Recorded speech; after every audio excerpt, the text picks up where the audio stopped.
सदाशिवसमारम्भां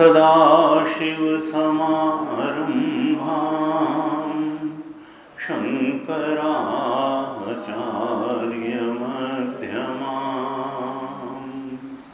अस्मदाचार्यपर्यन्तां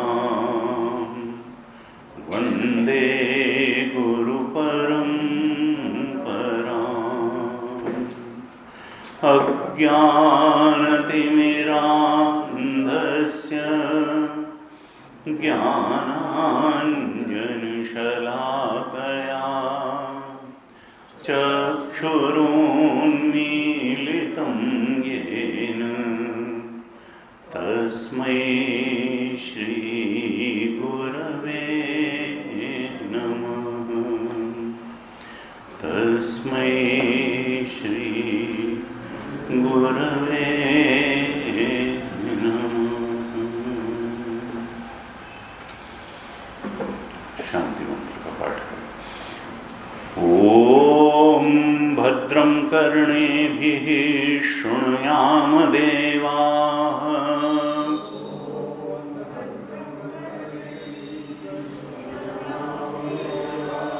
भद्रं पश्येमाक्षभिर्यजत्राः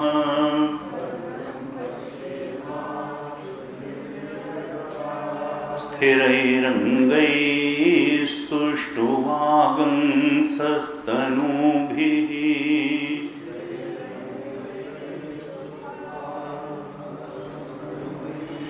व्यशेम देवहितं यदायुः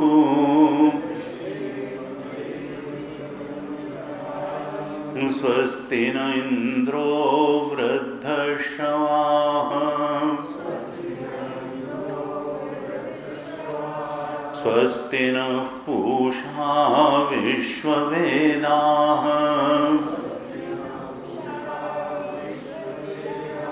स्वस्ति नस्तार्क्ष्यो अरिष्टनेमिः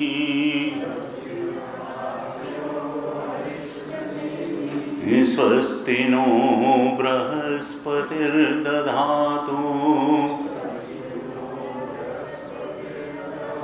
ॐ शान्तिः शान्तिः शान्तिः।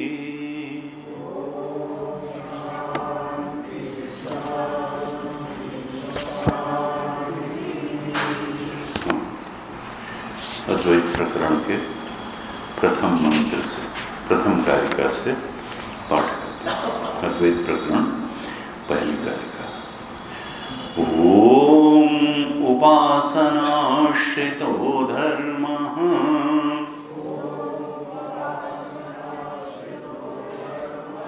जाते ब्रह्मणि वर्तते प्रागुत्पत्तेरजं सर्वं तेनासौ कृपणः स्मृतः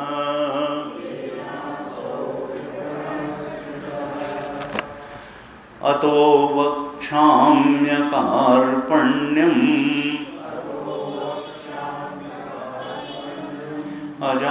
अजातिसमतां गतम् यथा न जायते किंचित् जायमानं समन्ततः आत्मा ह्याकाशवज्जीवैः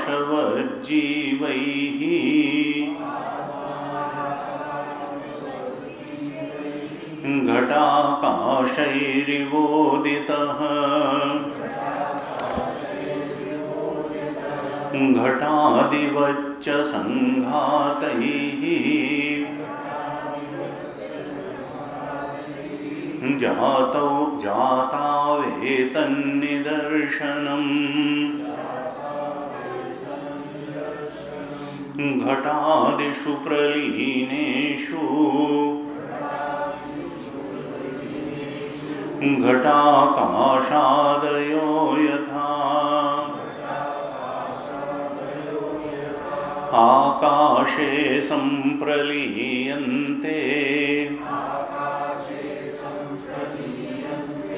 तद्वज्जीवा इहात्मनि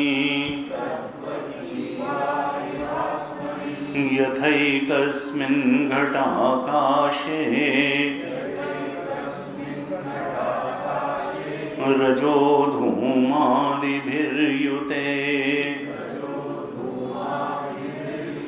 न सर्वे सम्प्रयुज्यन्ते तद्वज्जीवाः सुखादिभिः रूपकार्यसमाख्याश्च विद्यन्ते तत्र तत्र वै आकाशस्य न भेदोऽस्ति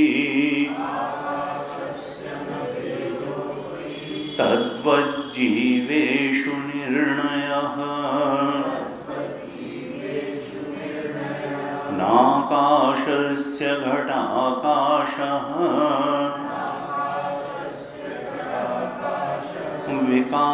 विकारावयवौ यथा नैवात्मनः सदा जीवः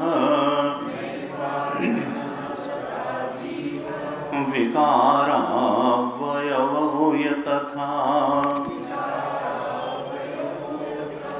यथा भवति बालानां गगनं मलिनं मलैः तथा भवत्यबुद्धानाम्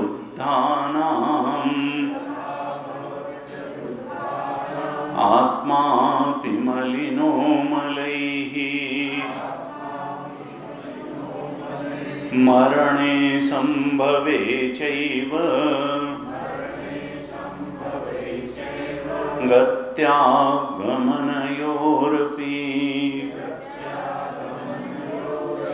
स्थितौ सर्वशरीरेषु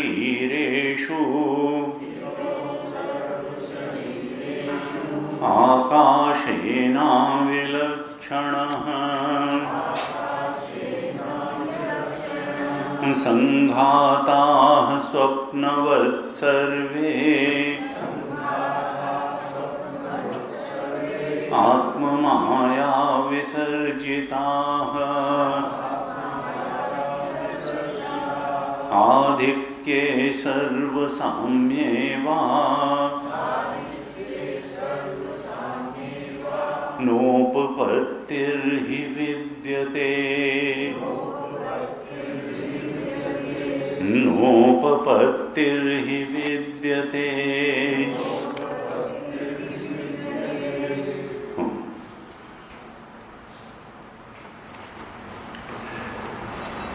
पांचवी कारिका पर हम विचार कर रहे थे। यथैकस्मिन् घटाकाशे रजो धूमादिभिर्युते न सर्वे संप्रयुज्यन्ते तद्वत् जीवाः सुखादिभिः। जैसे एक घटाकाश, एक घट में सीमित आकाश धूल या धुएं से भर जाता है, तो इसका अर्थ ये नहीं है कि अन्य सभी घटों का जो आकाश है, स्पेस है, वो धूल और धुएं से भरेगा। न सर्वे संप्रयुज्यन्ते। एक घट का आकाश अगर धूल से भरा या धुएं से भरा, तो दूसरे घट का आकाश निर्मल भी हो सकता है, या जल से भी भरा हुआ हो सकता है, तेल से भरा हुआ, कुछ भी हो सकता है, रिक्त हो सकता है। तद्वत् जीवा सुखादि भी। इसी प्रकार से जो जीव हैं, जीव कैसा हुआ? घटाकाश स्थानी। जैसे घटाकाश है, उसी तरीके से घटाकाश स्थानी जीव को बताया। जैसे एक घटाकाश के मलिन होने से सारे घटाकाश मलिन नहीं हो जाते, एक घटाकाश के निर्मल रहने से सारे घटाकाश निर्मल नहीं हो जाते, इसी तरीके से एक घटाकाश स्थानीय जीव के सुखी हो जाने से सारे जीव सुखी नहीं हो जाते, और एक घटाकाश स्थानीय जीव के दुखी होने से सारे जीव दुखी नहीं हो जाते। ऐसा हो सकता है कि एक जीव सुखी हो, एक दुखी हो, एक क्रोधित हो, एक विक्षुब्ध हो, एक उद्विग्न हो और एक शांत हो। इस प्रकार से अलग अलग जीवों की अलग अलग स्थिति हो सकती है। लेकिन वांछित स्थिति क्या है? वांछित स्थिति तो यही है कि हम सुखी रहें, हम सुखी रहें और दुखी हो ही ना, और ज्यादा से ज्यादा सुखी रहें और हर देश में सुखी रहें और हर काल में सुखी रहें। यही तो व्यक्ति इसीलिए सारी दौड़ भाग कर रहा है। सुख प्राप्ति ही जीवन का चरम परम लक्ष्य है। बस ये है कि हम सुख पाने का जो तरीका जानते हैं और जिस तरीके से सुख को खोजते हैं, वो जो शास्त्र शाश्वत सुख का मार्ग बताता है और जिस ढंग से हम सुख खोजते हैं, उन मार्गों में बड़ा भेद है, बड़ा अंतर है। गीता क्या कहती है, उपनिषद क्या कहता है, हमारे सारे ही सद्गुरु क्या कहते हैं कि देखो, तुम जो सुख पाने का तरीका जानते हो वो है कामनाओं की पूर्ति करके सुख पा लेना। ये जो कामना की पूर्ति करके सुख का मार्ग तुमने जान रखा है, मान रखा है, और यही तुम्हारी परिधि में भी है, तुम्हारे परव्यू में, तुम्हारे मेंटल परव्यू में, तुम्हारी इंद्रियों के दायरे में और तुम्हारे जीवन के दायरे में सुख पाने का यही मार्ग है। लेकिन शास्त्र क्या कहता है? ये जिसको तुमने सुख पाने का मार्ग समझ रखा है, कामना पूर्ति को, ये दुख पाने का मार्ग है। ऐसा नहीं कहता शास्त्र कि ये सुख पाने का मार्ग नहीं है, वो तो जोरदारी से कहता है कि ये दुख पाने का मार्ग है। तुमने जो है ये अविद्या के कारण, अज्ञान के कारण जो दुख पाने का मार्ग है, उसको भाई तुमने सुख पाने का मार्ग समझ लिया। कामना की पूर्ति से सुख पाना, ये सुख पाने का मार्ग नहीं, कहा ये दुख पाने का मार्ग। तो गीता जी में दूसरे अध्याय के 66 श्लोक में ये बात भगवान कृष्ण ने बहुत खोल करके और बहुत ठोक करके कही। क्या कहते हैं उसमें? नास्ति बुद्धि अयुक्तस्य न चा युक्तस्य भावना न चा भावयतः शांति अशांतस्य कुतः सुखम। नास्ति बुद्धि अयुक्तस्य।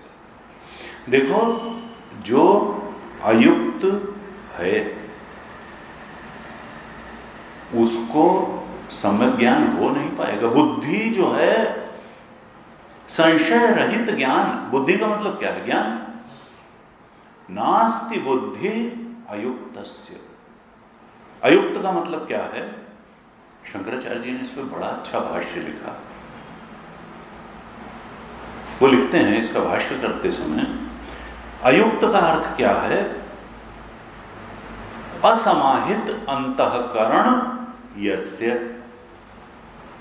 जिसका अंतःकरण समाहित नहीं हो सकता है वही अयुक्त है। यानी one who cannot concentrate his mind on a higher object, जो भगवान पर, आत्मा पर, सच्चे ज्ञान पर अपनी बुद्धि को एकाग्र करने में सक्षम नहीं है, वही अयुक्त है। असमाहित अंतःकरण यस्य, तो वो कैसा है? अयुक्त है। अयुक्तस्य कहा नास्ति बुद्धि अयुक्तस्य। देखो वो संशय जो उस नॉलेज पे मेडिटेट ही नहीं कर पाएगा, उस पे एकाग्र ही नहीं कर पाएगा, तो वो कैसे उस संशय रहित ज्ञान को पाएगा? तो कहा नास्ति बुद्धि अयुक्तस्य, और कहा नचा युक्तस्य भावना, न तो उसके पास संशय रहित ज्ञान होगा और न भावना ही होगी। हम तो कहते हैं हम तो बड़े भावुक हैं भाई, हम अपने पति से प्रेम करते हैं, बच्चे से प्रेम करते हैं, गाड़ी से प्रेम करते हैं, घर से प्रेम करते हैं, हम तो बहुत चीजें, धन से प्रेम करते हैं। ये क्या कह रहे हैं कि नचा युक्तस्य भावना। भावना का अर्थ किया भगवान शंकराचार्य ने, कहा तुम चाहे जिस चीज से प्रेम कर सकते हो, अगर तुम आत्मज्ञान से प्रेम नहीं कर सकते हो तो तुम्हारे पास भावना नहीं है। नचा युक्तस्य भावना, युक्त भावना नहीं है। युक्त भावना किसको कहेंगे? जो अपनी बुद्धि को, एकाग्रता को, चित्त वृत्ति को संशय रहित ज्ञान में, शुद्ध ज्ञान में, सर्वोच्च ज्ञान में एकाग्र कर सके, निवेश कर सके, और जो आत्मज्ञान में पूरी की पूरी मानसिक शक्तियों का निवेश कर सके। तो कहा ऐसा जो नहीं कर सकता है उसको ज्ञान भी नहीं मिलेगा और उसको एकाग्रता मिलेगी। नास्ति बुद्धि अयुक्तस्य नचा युक्तस्य भावना, और कहा नचा भावयतः शांति। जो अपनी वृत्तियों का आत्मज्ञान में अभिनिवेश नहीं कर पाएगा, युक्त भावना वाला नहीं होगा, उसको शांति नहीं मिलेगी। न च अभावयतः शांति, उसको शांति नहीं मिलेगी। और कहा अशांतस्य कुतः सुखम, जब शांति ही जिसके चित्त में नहीं है उसके चित्त में सुख कहां से आएगा? यानी क्या शांति और सुख का रास्ता भगवान क्या बता रहे हैं कि आत्म ज्ञान में इस चित्त को एकाग्र करने का जो रास्ता है और फिर जो संशय रहित ज्ञान को प्राप्त कर लेना है, यही शांति और सुख का रास्ता है। भगवान शंकराचार्य ने जो भाष्य लिखा तो कहा कि शांति है क्या, डिफाइन किया उन्होंने। शांति क्या है? ऐसा नहीं है कि जब चित्त में थोड़ी देर के लिए कामना पूर्ति के बाद और अगली कामना पूर्ति के बीच में एक स्थायित्व होता है तो हम तो उसी को शांति मानते हैं, क्योंकि एक कामना की पूर्ति हुई, थोड़ी देर चित्त शांत रहा, तुरंत ही अभी यह हुआ था कि भाई बड़ा बढ़िया सीरियल आ रहा था, इसको देखें, और जैसे ही खत्म हुआ तो थोड़ी देर शांति रही, फिर कहा आप चाय पी लें। फिर जब चाय भी पी ली तब क्या करें, तो थोड़ी देर बाद लाओ उनसे बात करिए, फिर बात भी कर ली, अरे उनसे तो बहुत देर, लाओ थोड़ा टेलीफोन मिलाए, लाओ मोबाइल पे थोड़ा देखें, बिटिया से बात नहीं हुई लड़के से। तो ये जो है एक ना एक काम, तो दो कामनाओं के बीच में जो एक स्थिरता होती है, बस उतनी शांति हम जानते हैं। भाष्यकार जो भाष्य लिखते हैं तो कहते हैं शांति क्या है? उपशमा, जब शमन हो जाता है, उपशमन हो जाता है किसका? इंद्रियाणाम ही विषय सेवा तृष्णा तो निवृत्ति ही। जब इंद्रियों की तो विषयों के प्रति तृष्णा रहती है, हर इंद्रिय कहती है कि हमको अपना भोग चाहिए। आंख कहेगी अच्छा रूप देखना है, कान कहेगा अच्छा शब्द सुनना है, और त्वचा कहेगी अच्छा स्पर्श चाहिए। ऐसे ऐसे हर इंद्रिय को अपने विषय का सेवन करके तृप्ति चाहिए। तो इंद्रियां कहेंगी, इंद्रियाणाम ही विषय सेवा तृष्णातः, उनके अंदर जो विषय सेवन की तृष्णा है, भगवान भाष्यकार कहते हैं इंद्रियों की जो विषय सेवन की तृष्णा है, अगर ये निवृत्त हो जाए, इसका उपशम हो जाए, तो वही शांति है। और कहा कि या तत् सुखम, और वही सुख है। यानी इंद्रियों की जो विषय की तृष्णा है उसकी पूर्ति सुख नहीं है, उसकी पूर्ति शांति नहीं है। कहा उसकी निवृत्ति ही शांति है और उसकी निवृत्ति ही सुख है। फिर क्या लिखते हैं भाष्य में आगे, न विषय विषया तृष्णा, विषय की जो तृष्णा इंद्रियों में है वो शांति या सुख नहीं है। कहा विषय विषया तृष्णा दुखमेव ही सा। देखिए भाष्यकार ने क्या लिखा, अगर विषय की इंद्रियों की विषयों के प्रति तृष्णा है तो शांति और सुख तो वो है ही नहीं। कहा दुखम एव ही सा, वो दुखी ही है। अर्थात तृष्णा पूर्ति, कामना पूर्ति के माध्यम से जो हमने सुख मान रखा है, भाष्यकार कहते हैं देखो वो तो दुखी ही है, वो सुख नहीं है। हम नहीं मानते कि वो सुख है और शांति है। दुखम एव ही सा। और यहीं पे भाष्य लिख के नहीं रुके। देखिए चाहते हैं, हमारे ऊपर अनुकंपा कर रहे हैं कि हे जीव तुम शांति और सुख के स्वरूप को समझ लो और तुम दुख के रूप को भी समझ लो।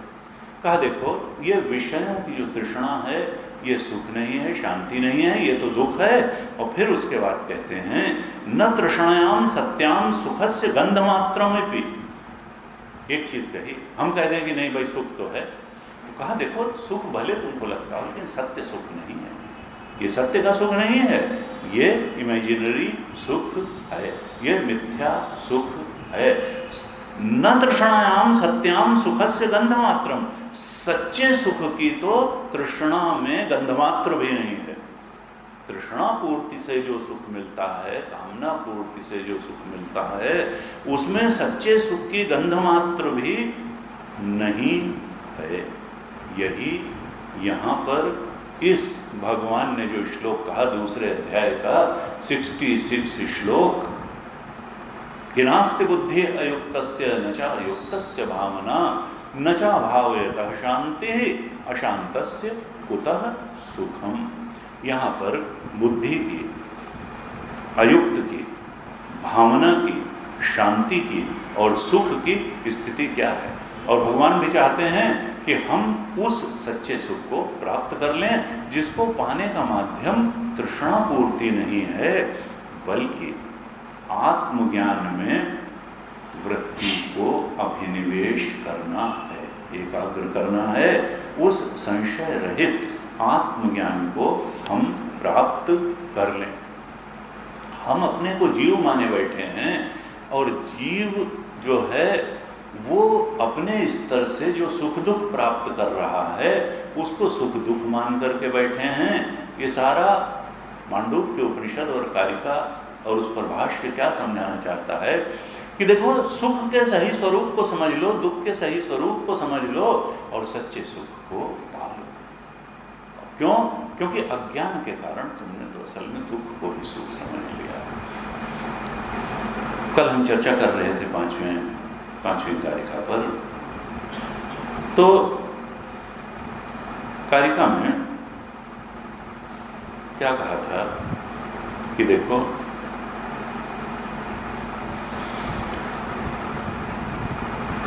कि पहले तो कारिकाकार ने सांख्यों का जो मत था उसका खंडन किया और फिर वैशेषिक के मत का खंडन किया। कल हमने चर्चा की थी।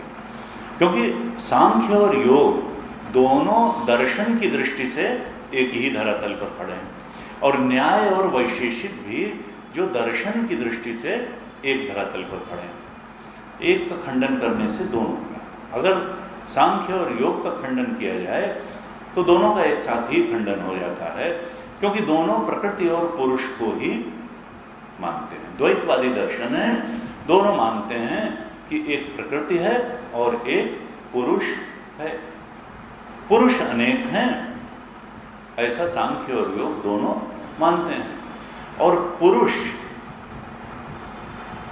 जब प्रकृति के साथ संयुक्त हो जाता है, गुणों के, प्रकृति त्रिगुणात्मिका है, वो भी वैसे ही मानते हैं जैसे वेदांत मानता है। जब गुणों के आकर्षण के चक्कर में पड़ करके पुरुष प्रकृति से बंध जाता है,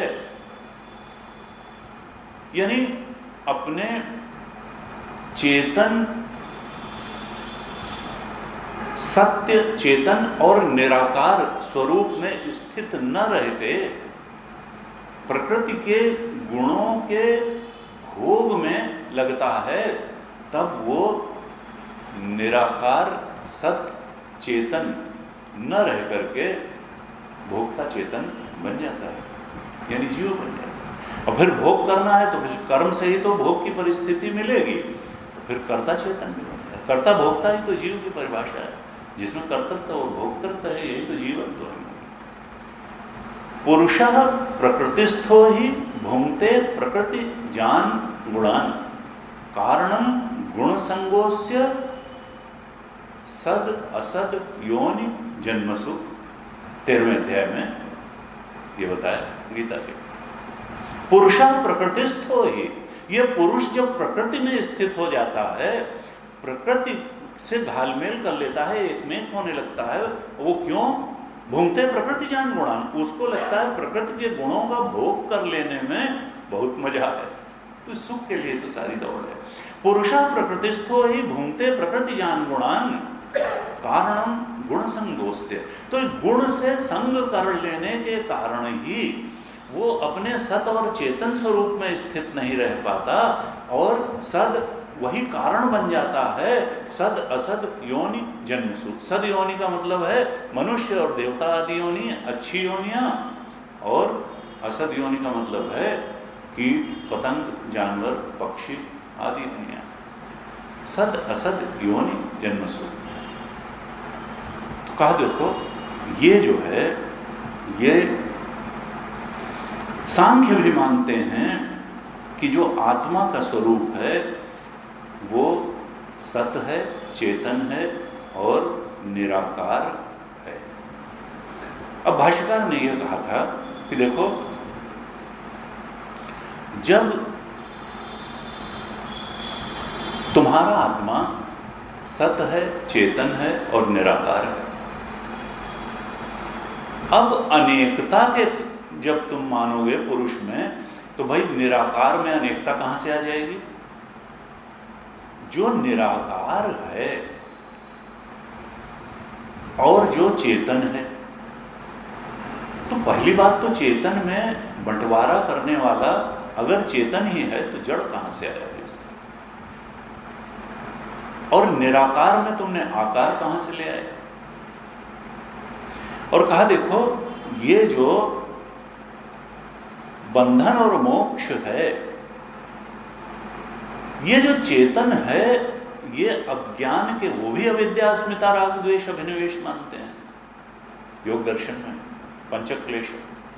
तो ये पुरुष वास्तव में तो बंधता नहीं है, तुम्हारा भी अज्ञान के कारण वो प्रकृति के बंधन में पड़ा हुआ अपने को अनुभव करता है। अगर वास्तव में ही बंधा होता तो कभी मोक्ष तो संभव न होता, तो वास्तव में थोड़ा बंधता है, अज्ञान के कारण अपने को बंधा हुआ अनुभव करता है। इसका कारण मतलब क्या है कि वास्तव में जो सत चेतन और निराकार आत्म तत्व है, वो उसमें तो बंधन है नहीं ना, उसमें मोक्ष है, वो तो अपने स्वरूप में रहता है। ये बंधन और मोक्ष दोनों जो है, ये कहाँ है? ये प्रकृति में ही है, प्रधान में ही है। वही, और चेतन का फिर रोल क्या है? कहा चेतन जो है अपनी उपस्थिति मात्र से कभी वही प्रकृति, वही प्रधान, कई शब्द उसके लिए हैं, वो चेतन से सत्ता पाकर के ब्रह्माश्रय माया है। अपने आप तो माया में कोई ताकत है नहीं, ब्रह्म की ताकत से ही तो ताकत, अव्यक्त नामनी परमेश शक्ति विवेक चूड़ामणि। ये जो बंधन और मोक्ष है, ये असल में पुरुष का तो होता नहीं है, ये तो प्रकृति में ही बंधन है और प्रकृति में ही मोक्ष है। हाँ, पुरुष जो है जैसे कि कोई प्रकाशक हो, वो बंधन को भी प्रकाशित कर देता है और वो मोक्ष को भी प्रकाशित कर देता है। वो असल में तत्वतः बंधता है ही नहीं। तत्वतः बंध जाए तो तत्वतः मुक्ति भी संभव नहीं होगी। तत्वतः नहीं बंधा हुआ है, बंधने का एक इल्यूजन क्रिएट हो रहा है और मुक्ति का भी इल्यूजन ही क्रिएट होगा। भोगापवर्गाय प्रकृति प्रवर्तते, ये योग सूत्र के ऊपर लागू है कि ये प्रकृति की प्रवृत्ति क्यों है। कहा भोग भोगापवर्गाय, भोग और अपवर्ग देने के लिए ही प्रकृति की प्रवृत्ति है। जो यहाँ भोग चाहता है प्रकृति में, उसके लिए हर भोग उपलब्ध है, हर जीव के लिए भोग उपलब्ध है। केंचुए से लेकर के शेर के लिए मांसाहार उपलब्ध है, केंचुए के लिए मिट्टी उपलब्ध है। जिसका जो भोजन है, जिसका जो भोग है, वो उपलब्ध है। ये प्रकृति भोग देने के लिए भी है और अपवर्ग अर्थात मोक्ष देने के लिए भी है। यहाँ सब जो मुक्त होना चाहता है उसके लिए सदशास्त्र भी है, सदगुरु भी है और ईश्वर की कृपा भी है, आचार्य का कृपा भी है और शास्त्र कृपा भी है और उसके अंदर प्रेरणा भी होगी। तो भोगापवर्गाय प्रकृति है प्रवर्तित है। ये प्रकृति की प्रवृत्ति है क्यों? भोग और अपवर्ग देने के लिए ही। भोग अपवर्गाय प्रकृति है प्रवर्तित है। भोग और अपवर्ग देने के लिए ही इस प्रकृति की प्रवृत्ति है। तो कहा जो प्रधान है, जो प्रकृति है, इसके दो ही अर्थ हैं, एक भोग देना और एक मोक्ष देना। लेकिन इन अर्थों की सार्थकता तब तक नहीं हो सकती है जब तक ये प्रकृति अधिष्ठान चेतन से सत्ता प्राप्त न करे। इसको इल्यूमिनेट करने वाला, सत्ता देने वाला तो चेतन ही है, पुरुष ही है। लेकिन वो दृष्टा स्वरूप से निराकार है, स्वरूप से चैतन्य है। अब उस भाष्यकार यहां भाष्य में कहते हैं कि हे सांख्य, तुम उस निराकार चेतन को शरीर में कैसे कैद कर लेते हो और शरीर में कैद करके उसमें अनेकता का आरोपण कैसे कर देते हो? जो निराकार है, जो चेतन है, वो जो तुम अनेक पुरुष मान लेते हो, उसका तो कोई तर्क नहीं है। क्योंकि जो निराकार है उसको विभू होना चाहिए, व्यापक होना चाहिए, और तुमने उसमें अनेकता का आरोपण कर दिया। कहा जो बुद्धि वृत्ति के भाव और अभाव, बुद्धि कभी रहती है कभी नहीं रहती, डीप स्लीप में बुद्धि सो जाती है, वृत्ति तो रहती नहीं। ये चेतन बुद्धि के होने का भी प्रकाशक है, वृत्ति के होने का भी प्रकाशक है और बुद्धि के लीन होने का भी प्रकाशक है।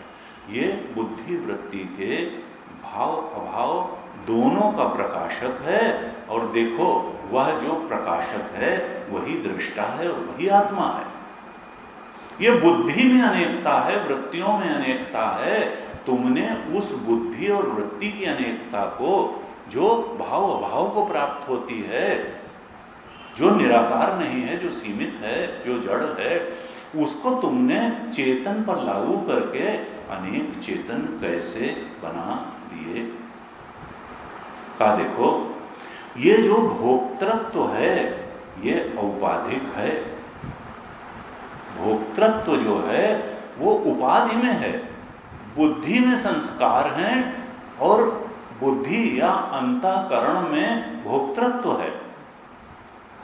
उसी में तो इच्छाएं हैं, चेतन में इच्छा नहीं है। इच्छा बुद्धि में है, अंतःकरण में है। और बुद्धि या अंतःकरण क्या है? ये उपाधि है। और हम बहुत बार डिस्कस कर चुके हैं कि जो उपाधि है वो मिथ्या है। उपाधि मिथ्या है।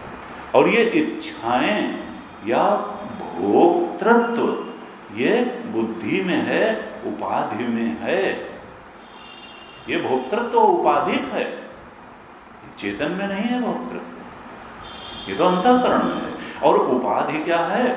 उपाधि अविद्या है। हमने चर्चा की थी, वो जो वासना है, भी है, अविद्या है, कारण शरीर है, वही तो माइंड और इंटेलेक्ट का कारण है, बॉडी का भी कारण है। कहा इसलिए भाष्यकार कहते हैं कि देखो, ये बंधन मोक्ष आदि के संबंध में, भोक्तृत्व और कर्तृत्व आदि के संबंध में, ये बंधन मोक्ष जो है ये भी अंतःकरण ही बंधता है और अंतःकरण ही मुक्त होता है। शुद्ध चेतन आत्मा ने कभी बंधा ना, उसको मुक्त होना है, वो तो ओम रूप में अपने सबसे ऊपर बैठे हुए हैं। ये बंधन और मोक्ष अंतःकरण का है, बुद्धि आदि का है। ये भोक्तृत्व और कर्तृत्व, फल और क्रिया, ये सब अंतःकरण के स्तर की, उपाधि के स्तर की चीजें हैं। तुम तो भाई बुद्धि के भेद को आत्मा पर लगा रहे हो, आरोपित कर रहे हो, और आत्मा को जो तुम अनेक कह रहे हो, उसमें इस बुद्धि के भेद को आरोपण करने के अलावा तुम्हारे पास कोई प्रमाण नहीं है, और यह प्रमाण तुम्हारा कहीं टिकता नहीं है। इसलिए जो तुम अनेक पुरुष मान करके बैठे हो, ये सब बेकार की बात है। कहा मूढ़तया एवं पुरुष भेद कल्पना, तुम्हारी जो पुरुष में, चेतन में भेद की कल्पना है, ये मूढ़ता के अलावा, मूर्खता के अलावा कुछ नहीं है। वेदार्थ परित्याग, तुमने तो भाई वेद के अर्थ का ही परित्याग कर दिया, अनेक पुरुष या अनेक चेतन मानकर। इस तरह से सांख्यों का उन्होंने खंडन किया। कल हमने थोड़ी चर्चा की थी इसमें। अच्छा, फिर अब आते हैं वैशेषिक पे। कहते हैं देखो, जो वैशेषिक मत वाले हैं, न्याय और वैशेषिक दोनों, वो क्या कहते हैं कि ये जो गुण हैं तमाम, इच्छा आदि जो गुण हैं, ये आत्म समवायी हैं। अर्थात कल हमने समवाय संबंध बताया था आपको। समवाय संबंध क्या है, उसकी परिभाषा क्या थी कि ययोर मध्य एकम अविनश्यत अपराश्रितम एव अवतिष्ठते। ययोर, जब दो चीजें हों तो उसमें, और वो संबंध कैसा है कि एक के अविनाशी रहते दूसरा जो उस पर आश्रित है वो भी बना रहेगा। जैसे सूत और कपड़े का, सूत जब तक बना रहेगा तब तक कपड़ा भी बना रहेगा। एक के बने रहते जो दूसरा जो उस पर आश्रित है वो बना रहेगा। और सूत नष्ट हो जाएगा तब तो कपड़ा भी नष्ट हो जाएगा। लेकिन एक तो उसमें क्या है, एक आधार दे रहा है, लेकिन ऐसा नहीं है कि जल और घट आश्रय आश्रित का संबंध नहीं है। जल और घट का जैसे संबंध होता है तो घट तो आश्रय है और जल उस पर आश्रित है। यहां ऐसा संबंध नहीं है। समवाय संबंध का मतलब है कि एक के रहते दूसरा बना रहेगा, जैसे सूत और कपड़ा। ऐसे ही कहते हैं, इन्होंने क्या कहा वैशेषिकों ने, कि ये जो 9 गुण हैं, विशेष गुण हैं, कल हमने उनका नाम लिया था। 9 विशेष गुण ये क्या मानते हैं?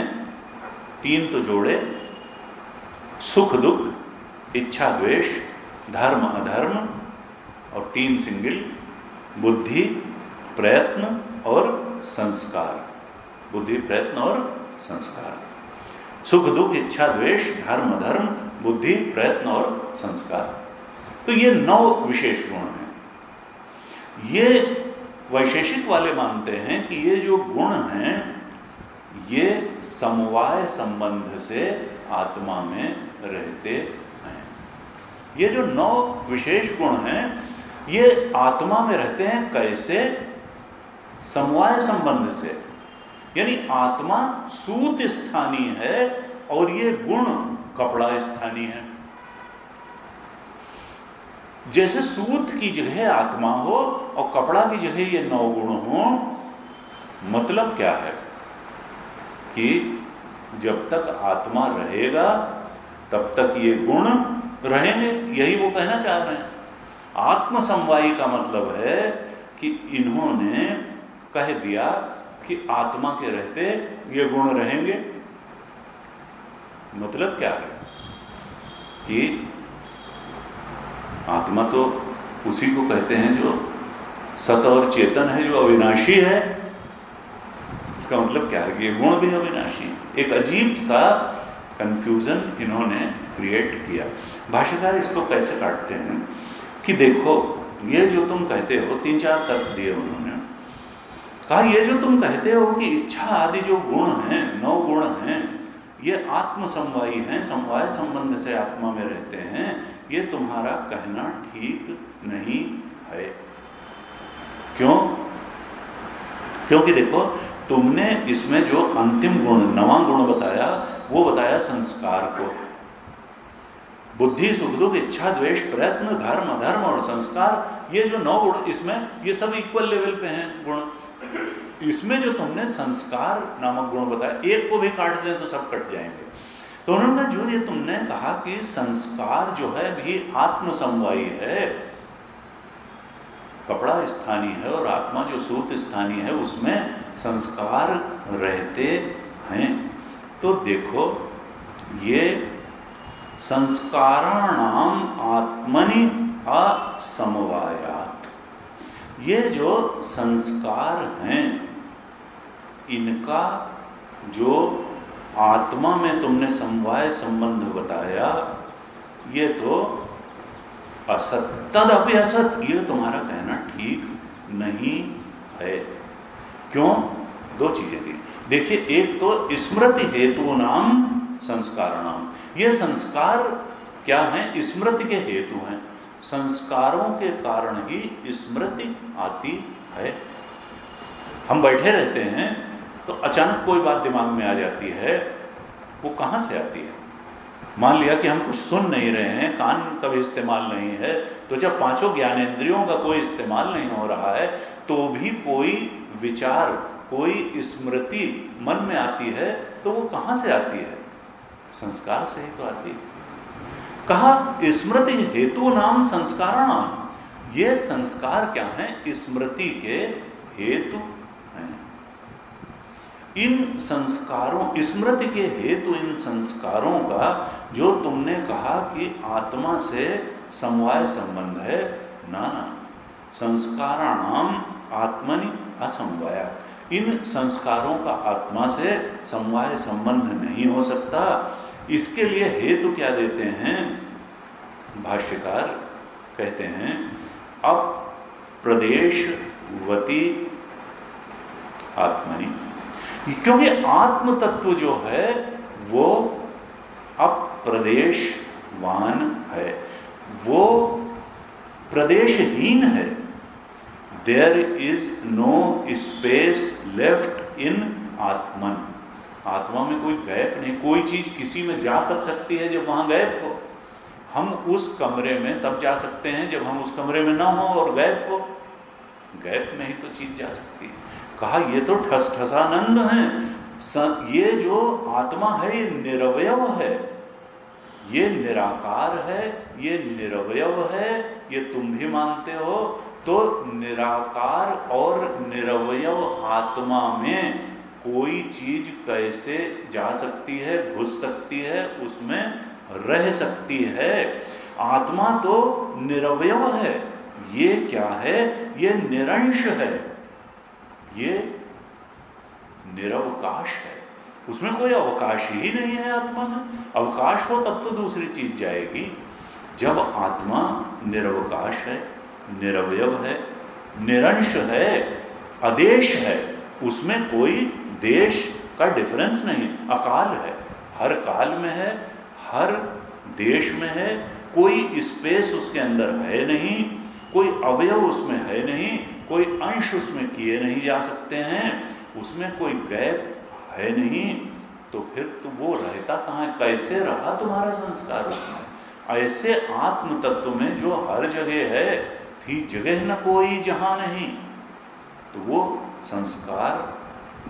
और कहा कि देखो संस्कार है सावयव, हम गिन सकते हैं कि ये कमियां हमारे अंदर हैं, ये अच्छाइयां हमारे अंदर हैं। संस्कारों की तो गिनती हो सकती है। संस्कार जो है वो बनते हैं और संस्कार बिगड़ते हैं। वासनाएं बनती और बिगड़ती हैं, संस्कार बनते और बिगड़ते हैं। कहा ना कि भाई ये बड़ा कुसंस्कारी बालक है, ये तो बड़ा अच्छे संस्कारों वाला, और जो कुसंस्कारी है वो सत्संस्कारी। वाल्मीकि डाकू थे और वो इतने महान कवि हो गए। कहा ये सब बनने बिगड़ने वाली चीजें हैं संस्कार, और आत्मा कोई बनने बिगड़ने वाला है।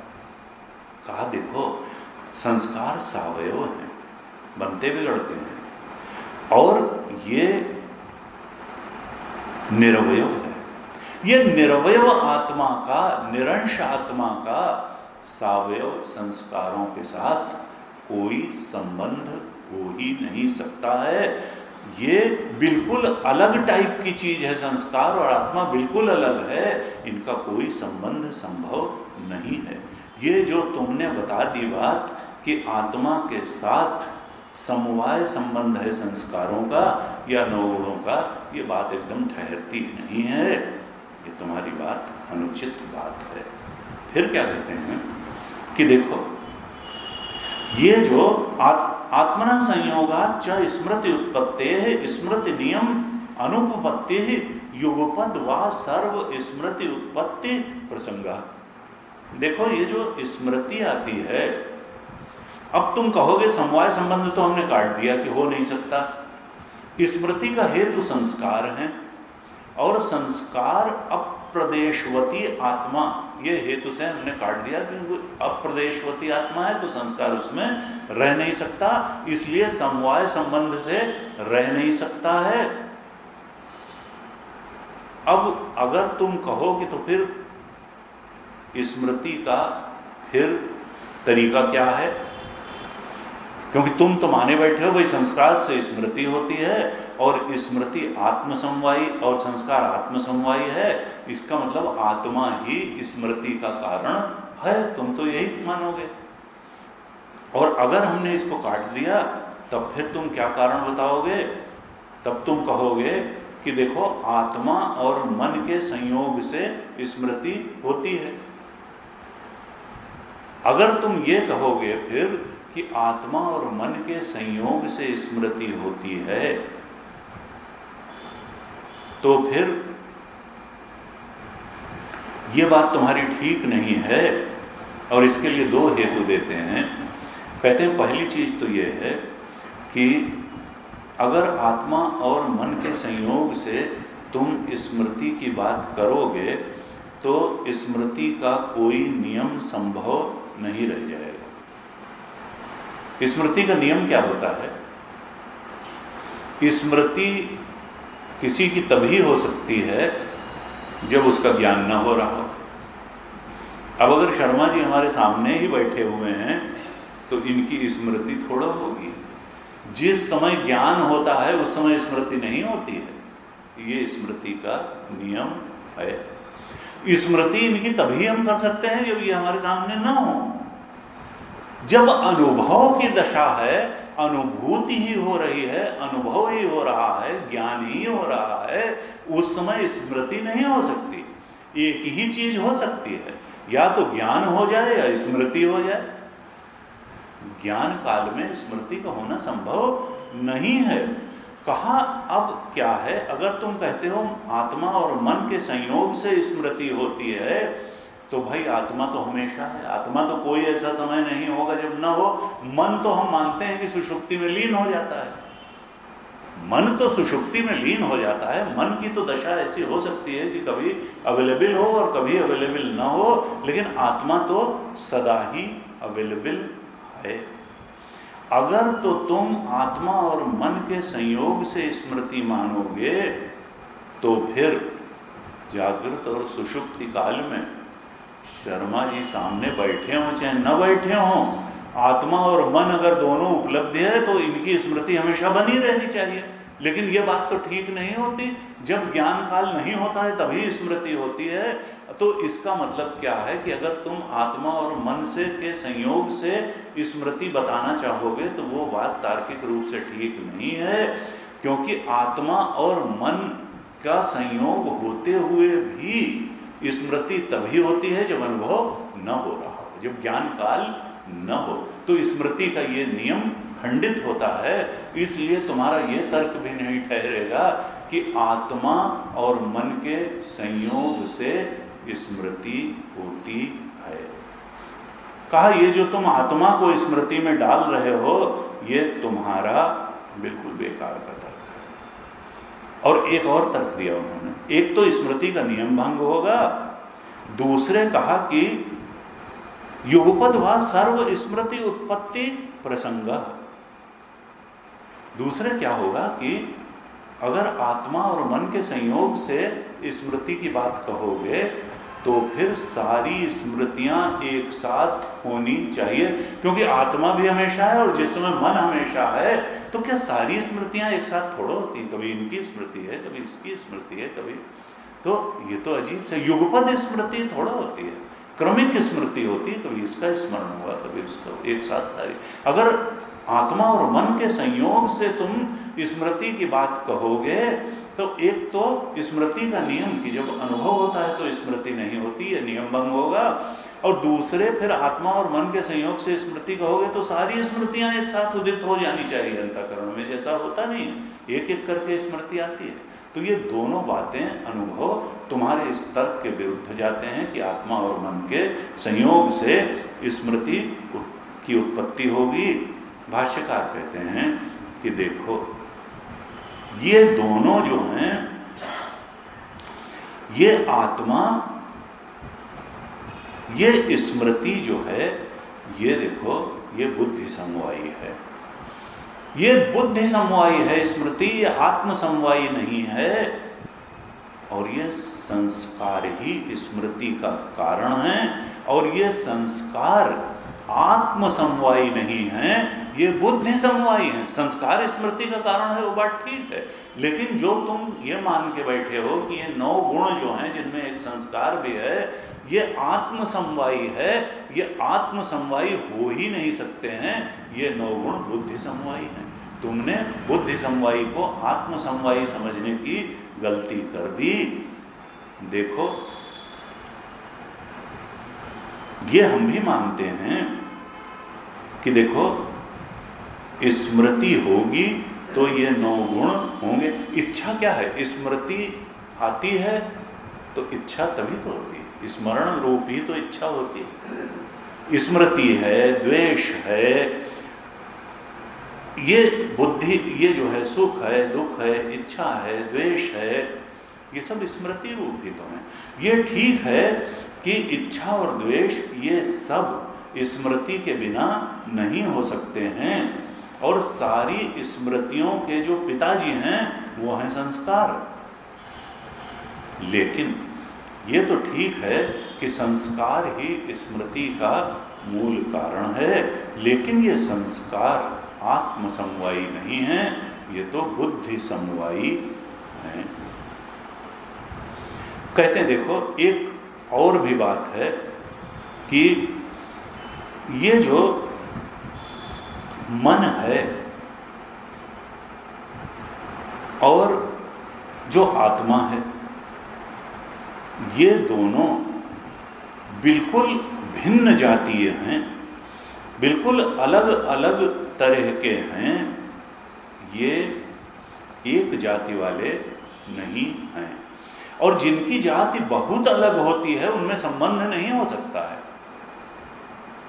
लोहे और लकड़ी में क्या संबंध हो सकता है? भाई कील भी ठोकोगे तो लकड़ी अलग रहेगी, लोहा अलग। जो अत्यंत भिन्न जातीय होते हैं उनमें संबंध मानना संभव ही नहीं, संबंध हो ही नहीं सकता। इसी तरीके से आत्मा तो बिल्कुल चेतन, निरंश, निरवयव, निराकार इस प्रकार का है, और ये मन और संस्कार और गुण, अंतःकरण, इनकी जाति बिल्कुल अलग है। तो इसलिए इनमें ये इतने भिन्न जातीय हैं कि इनमें कोई संबंध युक्ति संगत नहीं है, ऐसा होता है। फिर क्या कहते हैं कि देखो, एक चीज ये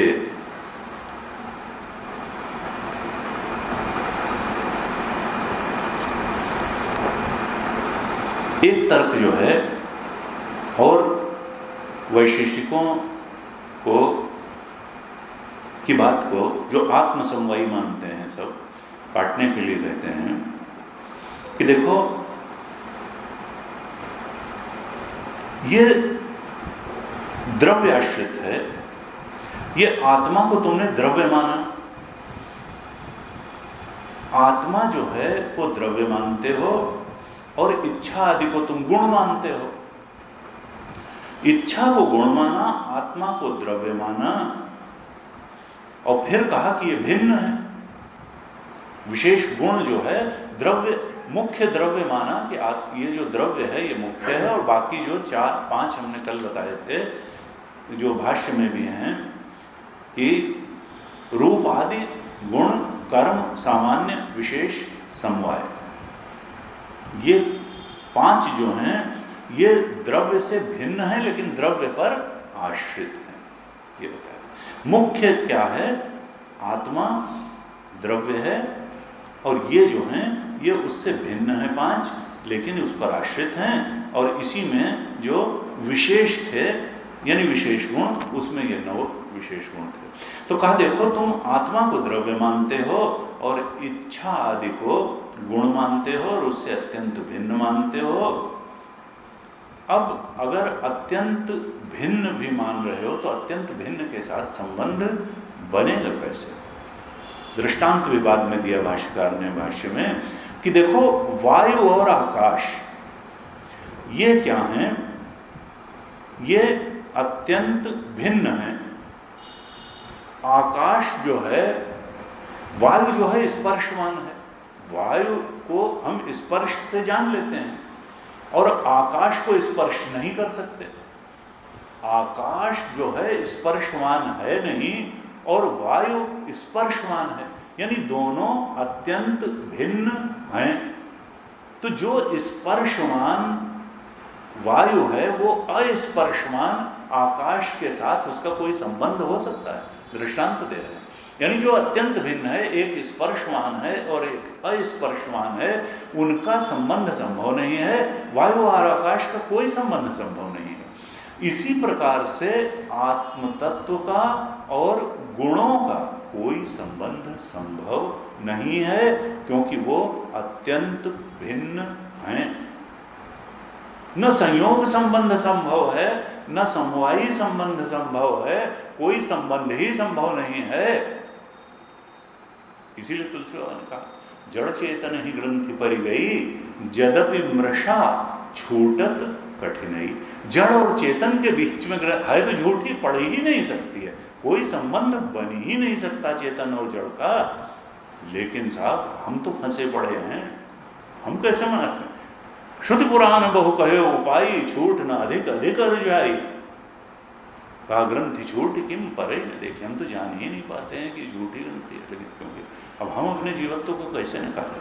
तो कहा कि देखो, ये बन नहीं सकता संबंध, लेकिन तुमने कहा कि बना हुआ है। ये न समवाय संबंध हो सकता है, न संयोग संबंध हो सकता है, ये हो ही नहीं सकता है। अब क्या कहते हैं फिर कि देखो, अगर तो तुम ये बात थोड़ा विचार करो कि तुम कहते हो अयुत सिद्ध संबंध है, समवाय संबंध है, जैसा गंध और पृथ्वी का है। पृथ्वी और गंध तो साथ ही साथ होगी। तुम अगर ये कहते हो कि आत्मा और गुण साथ साथ होंगे, तो देखो, ये आत्मा जो है वो सदा सिद्ध है। आत्मा तो नित्य तत्व है और गुण आने जाने वाले हैं। आत्मा नित्य तत्व है और गुण आने जाने वाली चीज है, अनित्य है।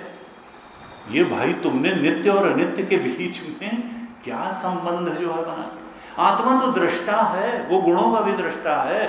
वो तो तब भी था जब गुण नहीं थे, वो तो सदा था, वो तो शाश्वत है। और इच्छा तो अनित्य है। ये स्मृति तो अनित्य है, इच्छा तो अनित्य है, ये सुख दुख तो अनित्य है। तुमने कहां से इसको आत्मसमवायी मान लिया? नित्य और अनित्य का संबंध तुमने कैसे मान लिया? ये जो तुम कहते हो कि नित्य के साथ अनित्य का संबंध, देखो अगर तुम ये मानोगे तो आत्मा है नित्य और ये सुख दुख और इच्छा है अनित्य। अगर तुम कहोगे कि इच्छा सुख दुख संस्कार आत्मसमवायी हैं, तो या तो कहो कि संस्कार और इच्छा और सुख दुख ये भी नित्य हैं। और अगर तुम दोनों को नित्य मानोगे तो आत्मा कभी मुक्त हो पाएगी, इच्छा से मुक्त हो पाएगी। इच्छा और द्वेष और सुख दुख और संस्कार इससे मुक्त हो पाएगी। अगर नित्य संबंध है तो कभी मुक्त हो पाएगी। भाष्यकार लिखते हैं आत्मना अनिर्मोक्ष प्रसंगात, ऐसा अनिष्ट तुम कर दोगे कि आत्मा का मोक्ष कभी संभव ही नहीं होगा अगर तुमने आत्मसमवायी माना। और उसको, क्योंकि अगर तुमने आत्मसमवायी माना तो आत्मा तो है नित्य, और इच्छा को भी इसका मतलब तुम नित्य मान रहे हो। अब नित्य इच्छा से अगर नित्य आत्मा का संबंध है तो उसी इच्छा से और सुख दुख से तो मुक्ति चाहिए, उसी जो है प्रयत्न से, धर्म से, संस्कार से तो मुक्ति चाहिए। तुमने दोनों को ही नित्य मान लिया और समवायी, तो मुक्ति कैसे होगी भाई? अनिर्मोक्ष प्रसंगात, ये तो तुमने आत्मा के मोक्ष के सारे दरवाजे ही बंद कर दिए। ये सब तुम्हारा बेकार की बात है। अरे कोई समवाय संबंध संभव ही नहीं है। आत्मा का न समवाय संबंध संभव है, न संयोग संबंध संभव है। किसी भी चीज के साथ संबंध संभव नहीं है। आत्मा तो नित्य शुद्ध बुद्ध मुक्त चेतन है। आत्मा न कभी बंधा न कभी मुक्त होगा। उसी मुक्त स्वरूप आत्मा को पहचान लेना, यही तो जीव का लक्ष्य है। कहा देखो, एक बात और कहते हैं कि ये अगर तो इच्छा जो है वो तो अनित्य है। इच्छा अनित्य है, कभी इच्छा होती है, कभी नहीं होती है, कभी ये इच्छा होती है, कभी वो इच्छा होती है। और आत्मा नित्य है, चेतन नित्य है, वो हर इच्छा को प्रकाशित करता है। कहा अगर तुम ये कहोगे कि इच्छादि उपजन अपायवत गुणवत्ते च आत्मनः, कि अच्छा इच्छा जो है वो तो उपजन अपाय कभी होती है, कभी, ये एकदम अंत में आखिरी पैराग्राफ भाष्य का, इच्छादि उपजन अपायवत गुणवत्वे च आत्मनः अनित्वत्व प्रसंगः। अगर तुम ये कहते हो कि अच्छा इच्छा तो उत्पन्न होती है और नष्ट हो जाती है, इच्छा का उपजन होता है, अपाय होता है, और आत्मा भी इच्छा जैसा ही है, तो फिर क्या होगा कि इसका मतलब तुम अगर ये तर्क देते हो तो आत्मनः अनित्यत्व प्रसंग, तब तुम इच्छा की अनित्यता को आत्मा पर भी ला दोगे और कहोगे आत्मा भी अनित्य है। तो दोनों ही तरह से आत्मा नित्य है, इच्छा नित्य है। आत्मसमवायी मानोगे तो या तो अनिर्मोक्ष प्रसंग आ जाएगा, तुमको इच्छा को भी नित्य मान, और नहीं तो अगर कहोगे तो फिर आत्मा को भी अनित्य मानना पड़ेगा। तब जो है आत्मा पर भी देह फलादिवत सावयवत्वम विक्रियावत्वम च देहादिवत एव इति दोषो अपरिहार्यो। देखो अगर तुम अनित्य मान लोगे इच्छा की तरह आत्मा को भी, तो फिर आत्मा में भी तुमको अवयव मानने पड़ेंगे, और आत्मा भी में विक्रिया का दोष भी आ जाएगा। आत्मा तो विक्रिया के दोष वाला नहीं, आत्मा तो एक अखंड रस शुद्ध चेतन रहता है। इस तरह से उन्होंने, भगवान भाष्यकार ने वैशेषिकों को भी काट दिया और वैसे ही न्याय को भी और सांख्य और योग को भी। अब निगमन करते हैं, एकदम अंत में भाष्य के निगमन करते हैं।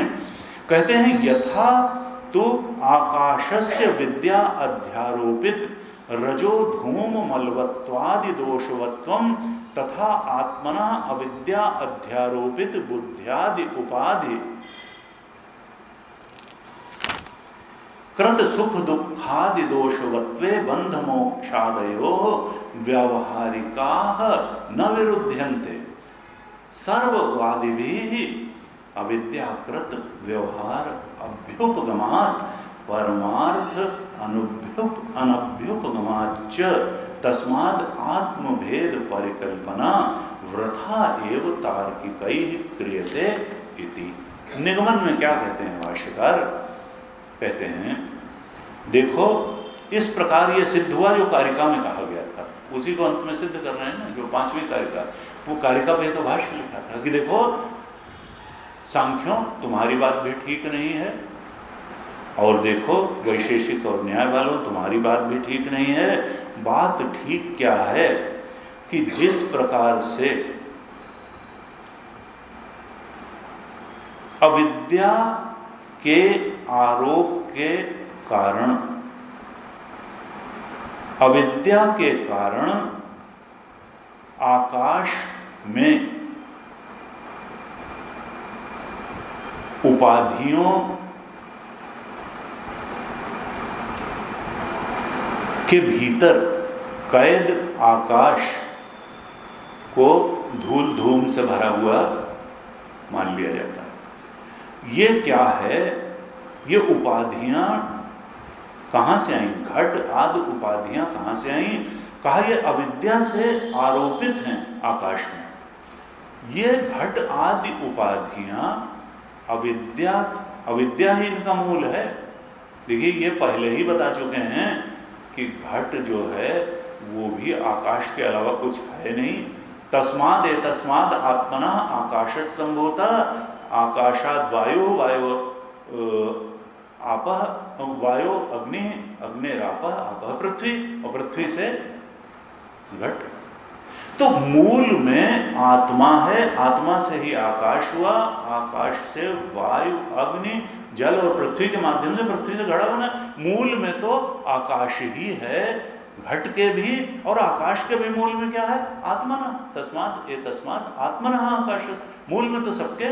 तो इसका मतलब क्या है कि घट की उपाधि कैसी है? अविद्या के कारण वही आत्मा आकाश के रूप में भी अनुभव में आया, वही आत्मा हमें वायु अग्नि जल पृथ्वी के रूप में अनुभव आया और तमाम संसार के रूप में। कहा अविद्या आरोपित उपाधि है, घट आदि की जो उपाधि है वो आकाश में अविद्या से आरोपित है, और फिर उस घटाकाश में धूल धूम से युक्त होना ये सब भी अविद्या से आरोपित है। इसी प्रकार से इस आत्मचेतन में अविद्या से आरोपित बुद्धि की उपाधि है, और वो सुख दुख आदि धूम और धुएं से भरी हुई है। ये अंतःकरण रूपी घट की उपाधि भी अविद्या से आरोपित है, और उसका धूम और धुएं से युक्त होना यानी सुख दुख आदि दोष से युक्त होना ये भी आविद्यक अनुभूति ही है। इसका मतलब क्या है कि जो बंधन और मोक्ष है वो भी कोई पारमार्थिक चीज नहीं है, वो भी व्यवहार के स्तर पर है। सारी उपाधियां व्यवहार के स्तर पर हैं। सुखी दुखी होना, उनका मलिन होना, पवित्र होना, दोष युक्त होना और दोष मुक्त होना, बंधन में पड़ना और जो मोक्ष की स्थिति है, ये सब व्यावहारिक है, अविद्या के कारण अनुभव में आने वाली है, ये पारमार्थिक नहीं है। फिर भाष्यकार कहते हैं कि देखो सारे वाद वालों ने माना ये जरूर है कि सारा का सारा व्यवहार अविद्याकृत है, जितना भी व्यवहार है। अहम इदम ब्रह्मसूत्र भाष्य में लिखा, शारीरिक भाष्य में, अध्यास भाष्य में, अहम इदम मम इदम नैसर्गिको अयम लोक व्यवहार। लोक व्यवहार जो होगा वो अहम में इदम के साथ जोड़ के ही होगा। जब तक हम मानेंगे नहीं कि भाई हम ये हैं और हम ये आचार्य हैं और हम यहाँ बैठे हैं और हम प्रवचन दे रहे हैं और हमको ऐसे बिहेव करना चाहिए, ये हमारे जो है परिचित लोग हैं, ये ऐसे हैं, अहम को इदम के साथ जोड़ करके ही सारा व्यवहार होता है। शुद्ध अहम का शुद्ध अहम के साथ कोई व्यवहार, चेतन का चेतन के साथ क्या, वहां तो द्वैत ही नहीं है, व्यवहार क्या होगा? तो व्यवहार तो अहम को इदम से जोड़ के ही होगा, यानी व्यवहार के स्तर पर है, पारमार्थिक नहीं है। परमार्थ तो शुद्ध अहम चेतन है, ओंकार स्वरूप ही है, सच्चिदानंद स्वरूप ही है।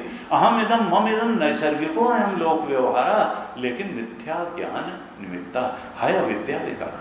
ये जानते हो, मतलब ज्ञानी जान करके व्यवहार करता है, बाधित वृत्ति से व्यवहार करता है, और ज्ञानी लिप्त होकर के व्यवहार करता है। व्यवहार दोनों करेंगे, लेकिन व्यवहार के तरीके में एक जान करके व्यवहार करेगा, और एक सुखी दुखी होते हुए, चूंकि लिप्त हो जाएगा तो सुखी दुखी होकर व्यवहार करेगा। बच्चा जो है वो जो गुड़िया की शादी करेगा तो शायद बड़े आदमी को लड़की की शादी करने में जितना जोश ना आता हो, उतना उसको गुड़िया की शादी करने में आएगा। लेकिन बड़ा आदमी कहेगा पापा तुम भी आओ, देखो शादी हो रही मेरी गुड़िया की, पापा भी बैठेंगे। लेकिन क्या वो उस तरह से इन्वॉल्व हो पाएंगे जैसे बच्चा इन्वॉल्व? कहेंगे हाँ बेटा, नहीं मिठाई बहुत अच्छी बनी, लो पापा मिठाई लो, हाँ खाई, बहुत अच्छी बनी। गुड़ी कहते भाई पापा कहें आओ थोड़ा घोड़ा नहीं है, तुम घोड़ा बन जाओ। पापा घोड़ा बन गए। अब वो कहते हैं टिक टिक टिक, अरे घोड़ा धीरे चल रहा है, घास नहीं खाई, लो थोड़ा घास खाओ। अब जो है कहा देखो ये जितना व्यवहार है ये व्यावहारिक है, नैसर्गिक हो एवं लोक व्यवहारा मिथ्या ज्ञान निमित्ता। ये व्यवहार पारमार्थिक नहीं है, और ये सारों ने स्वीकार किया है, जितने हमारे यहाँ वाद हैं, सिस्टम्स हैं, सब ने कहा कि व्यवहार अविद्याकृत है। अब कहते हैं, भाष्यकार कहते हैं ये जो तार्किक हैं, नैयायिक हैं, ये व्यर्थ में ही आत्मा में भेद की कल्पना करते हैं।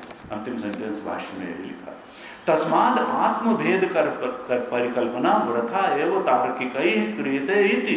इसलिए एक अखंड सर्वव्यापक आत्म तत्व में, ये तार्किक का मतलब न्यायिक, वो तर्क शास्त्र है ना, न्याय भाषा, इन्होंने व्यर्थ में आत्मा में भेद की परिकल्पना की है। ये सत्य नहीं, सत्य यही है कि एक अखंड सर्वव्यापक आत्मा है, बुद्धि में अनेकता है, अंतःकरणों में अनेकता है, संस्कारों में अनेकता है। इस कारण से सुख दुख अलग अलग होता है, प्रयत्न अलग अलग होता है, संस्कार अलग है, ज्ञान का स्तर अलग है, लेकिन आत्मा तो एक अखंड सर्वव्यापक है।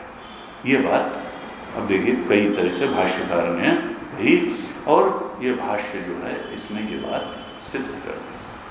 आगे के भाष्य इतने कठिन नहीं है, सरल हैं, हम उन पर जो है आगे चर्चा करेंगे।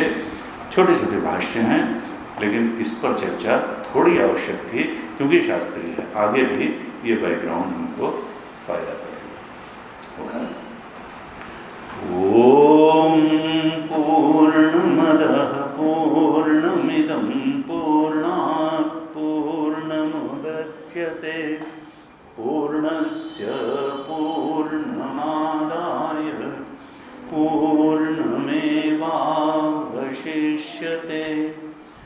ओम शांति शांति शांति। हरि ओम श्री गुरुभ्यो नमः। हरि